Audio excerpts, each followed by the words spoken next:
سیدنا حسین رضی اللہ تعالیٰ عنہ نے پہلے مدینہ پھر مکہ کیوں چھوڑا؟ حضرت حسین رضی اللہ تعالیٰ عنہ نے مکہ اور مدینہ اس لیے چھوڑا کہ آپ رضی اللہ تعالیٰ عنہ کو پتہ تھا کہ آپ رضی اللہ تعالیٰ عنہ نے شہید ہونا ہے، کیونکہ اس کی پیشن گوئی نبی کریم صلی اللہ علیہ وسلم نے کی تھی، اور آپ کیونکہ یزید کے ساتھ رہ چکے تھے اور جانتے تھے کہ یزید اپنے اقتدار کو مضبوط کرنے کے لیے مکہ اور مدینہ پہ بھی حملے سے دریغ نہیں کرے گا، اس لیے آپ رضی اللہ تعالیٰ عنہ نہیں چاہتے تھے کہ آپ کی وجہ سے مکہ اور مدینہ کی حرمت پامال ہو۔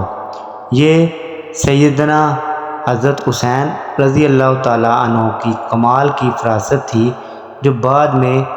باہر سچی ثابت ہوئی۔ اسی یزید نے پہلے مدینہ منورہ اور پھر مکہ مکرمہ پہ حملہ کروا کر ان مقدس شہروں کی حرمت کو پامال کیا اور حضرت محمد مصطفیٰ صلی اللہ علیہ وسلم کے حکم کی خلاف ورزی کی، جو کہ یزید کے فسق کو ثابت کرنے کے لیے کافی ہے۔